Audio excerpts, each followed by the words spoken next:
I recently got to sit down with my dear friend Carlee Ragains. If you've read my book, Mentoring Worship Leaders, you know a bit of Carlee's story. I convinced her and her parents that she should join the worship team of our church when she was just 16 years old.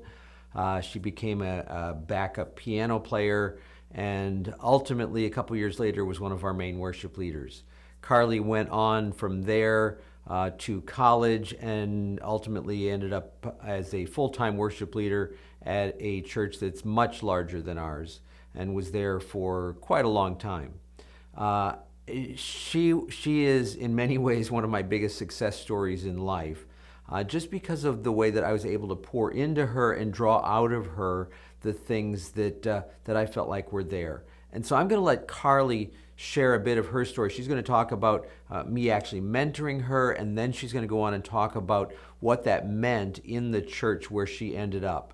So take a look. The first thing that to me is very crucial to the whole story is that I was playing piano in a scenario that was in our home for a small group, and I very much was plunking on the keys, not anything fantastic.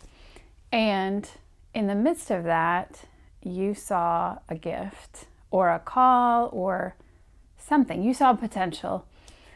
And for me, I would have never stepped foot on a stage unless someone dragged me. I say that my heart was in worship. My heart, I loved it. I loved to watch the team.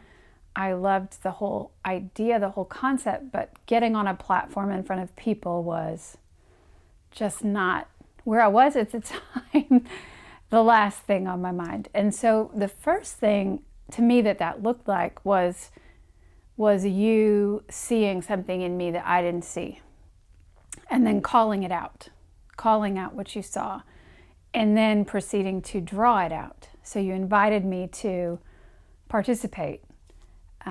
Brought me alongside people who were already a part, who could shepherd and put an arm around me when I was overwhelmed, or show me the ropes, show me, okay, this is what we play here, like literally piece by piece by piece. And then it looked like conversations, and eventually it was meeting once a week and talking through worship in general, talking through logistics, talking through what it looks like to lead, what it looks like to play, what our heart needs to look like. So, and also with that is just the practical, okay, you're gonna spend a few weeks, and then we're gonna put you on a keyboard and you're gonna play.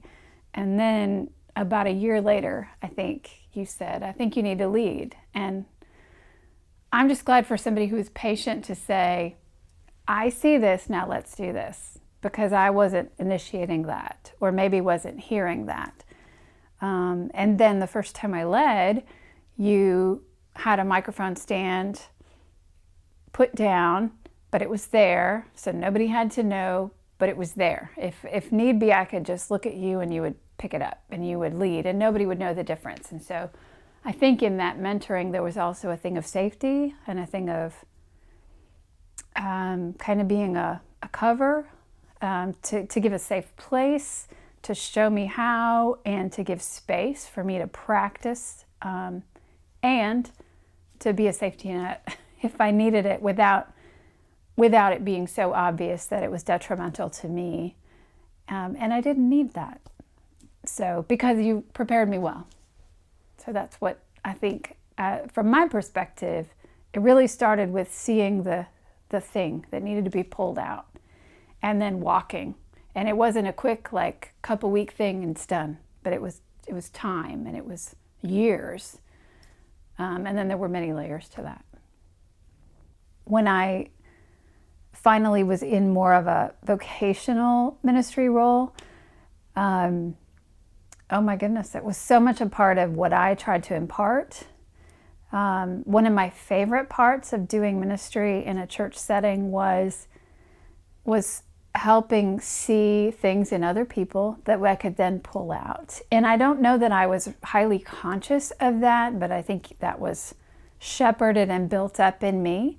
I think that was one of my favorite things was, for example, we'd have maybe a choir special, and it was always so much fun to kind of say, okay, I think I know who's supposed to do this, or who has the voice, or who has not just the voice, but maybe the temperament or the heart.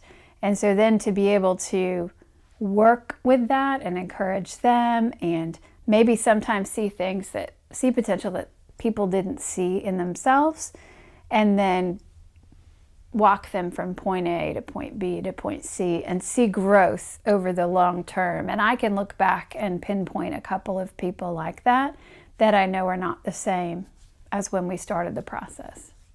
I felt very strongly that I wasn't the only person that needed to be leading, which had been the case really previously. And so part of what I did, at least for a season, was pinpoint the people who had a passion for it. And then we would meet on a weekly basis and do similar things to what we did when I was being trained. For example, one guy may lead on a Wednesday night, and then we would meet after as a group, and we would talk about the things that happened, or what went well, or what didn't go well, or we would talk about logistics. Hey, here's the song list. Here's how you put things together, because for some of them, they didn't have any context, not even a really strong musical context. And so we even talked about, keys and transitions and themes, and how do you communicate with the pastor to make sure things are flowing and that they're supportive and you're not just picking your favorite 4 songs. I think of you in choir, we didn't just sing music to perform it. Really, my heart was to train those singers to be worshipers and to be worship leaders. And so I would say it permeated 17 years of ministry. I really like what Carlee said about how much of what I poured into her affected her long term, and then began to affect others. What we're really talking about here is discipleship. It's what Jesus demonstrated. It's what Paul talks about to his son in the faith, Timothy, 2 Timothy 2:2. He says, Timothy, I want you to take what I have taught you and then teach that to other people who will be able to in turn teach others. It's that whole idea of mentoring. And yes, I recognize that that's talking in context about Christian life, but it also carries over into what God's called us to do. So as worship leaders, we need to be training other worship leaders for the long term of the church. And I think this is such an important aspect that is too often overlooked by many worship leaders. So my takeaway here is you need to do it. You need to be training others. You need to be mentoring other people long term so that they will be able to train others even beyond you. I know that for a lot of people, I got my training at school or whatever, and that's fine. But I'm just not convinced that's the best or even only way that it should happen. I clearly, from a scriptural perspective, people pouring into other people is a valid and I think perhaps even primary way that all of these things get passed on, if you will. And so I want to challenge you. If you're not intentionally mentoring somebody else in leading worship, then you need to think about that. What could that look like? How could I do it? Be praying, God, show me the person or people that I need to be doing this with, and then take steps to actually make that happen.